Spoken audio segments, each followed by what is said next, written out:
লেজে গোবরে অবস্থা তৃণমূল কংগ্রেসের। ঘুরে দাঁড়ানোর আর কোনো জায়গা নেই। সাত সকালে ইডির বিরাট অ্যাকশন।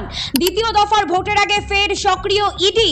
রেশন মামলায় অ্যাকশন মুডে আসরে ইডি। হাবড়ায় চাল ব্যবসায়ীর বাড়িতে সাত সকালে ইডির হানা। তৃণমূলের অন্তরে চাপা আর্তনাদ।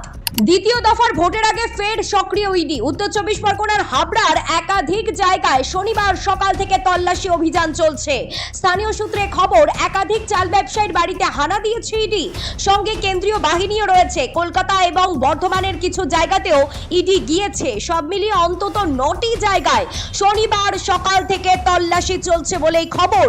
ইডি সূত্রে জানা গিয়েছে, রেশন দুর্নীতি মামলার সূত্রে এই তল্লাশি অভিযান। আর্থিক তছরূপের সূত্রে চাল ব্যবসায়ীদের বাড়িতে গিয়েছে কেন্দ্রীয় তদন্তকারী সংস্থা। 2020 সালে বসিরহাট থানায় শুল্ক দপ্তরের এক আধিকারিক বাংলাদেশে গম পাচার সংক্রান্ত অভিযোগ জানিয়েছিলেন। সেই অভিযোগের ভিত্তিতে ইডি ECIR করে তদন্ত শুরু করেছে। এর আগে অন্তত 17টি জায়গায় তল্লাশি চালানো হয়েছে। ভোরে কলকাতার সিজিও কমপ্লেক্স থেকে ইডির একাধিক দল রওনা দেয়। ব্যবসায়ীদের বাড়ির বাইরে বেশ কিছুক্ষণ তাদের অপেক্ষা করতে হয়েছিল। দাবি, অনেক ডাকাডাকির পর তারপরও সাড়া মেলেনি ব্যবসায়ীদের। দীর্ঘক্ষণ পর দরজা খোলা হয় এবং ইডি আধিকারিকরা ভেতরে প্রবেশ করে তল্লাশি অভিযান শুরু করেন।